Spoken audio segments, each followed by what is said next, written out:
Domestic violence experts have said it for decades. Leaving an abusive relationship is one of the most dangerous moments a survivor will ever face. Statistically, a survivor becomes far more likely to be unalive after they finally escape because the abuser has lost control, and that loss of control can turn violent. But there's a part of this conversation I feel we don't talk about enough, and that is not only what happens after you escape, but what happens after you escape digitally. We're talking about cybercrime here: cyber stalking, cyber harassment, cyberbullying, smear campaigns, hate songs, you name it. The abuse doesn't stop when the survivor leaves. We've established that. It just changes form. Because for many survivors, the danger doesn't just end at the door. It moves online. Aggressive unwanted contact, social media harassment, emails, text messages, fake accounts, stalking through digital spaces, attempts to regain access, attempts to reestablish control. It's all just too much. I'm living proof of this. I went offline for 6 months.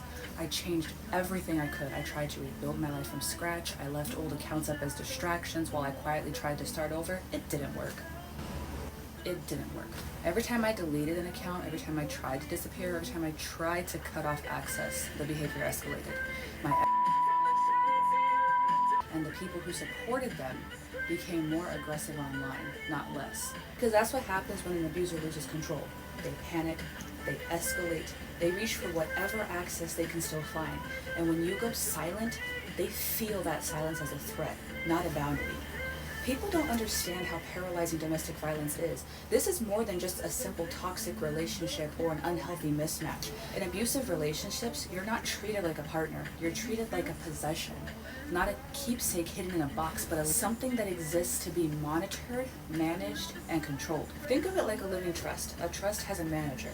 In domestic violence, the abuser sees themselves as that manager. They believe they have the right to oversee you, direct you, access you, control you, and determine whether or not you can leave.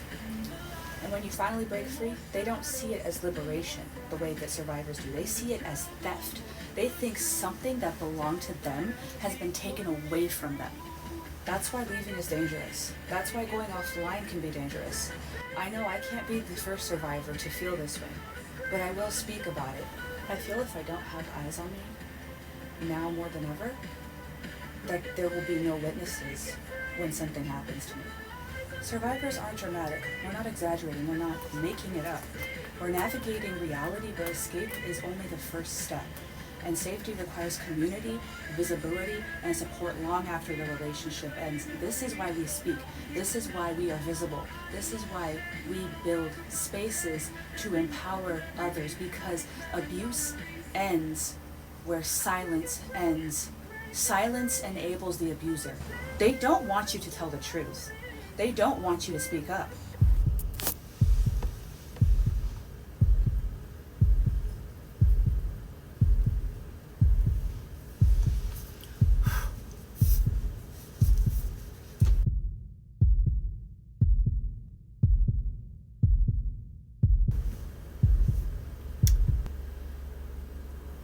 As the book of Luke, chapter 12, verses 2 through 3 say, "For there is nothing covered that shall not be revealed, neither hid that shall not be known.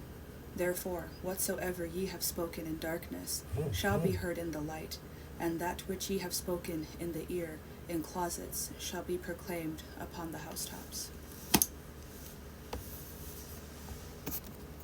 I'm gonna let it all out. I'm breaking free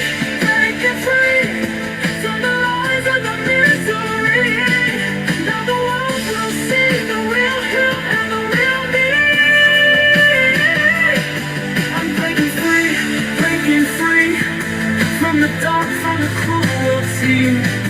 With every step, with every breath, I'm living now, I'm free at last. She thought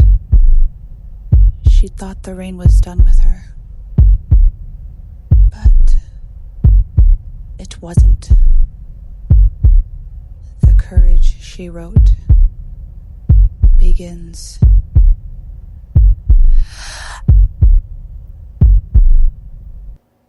soon.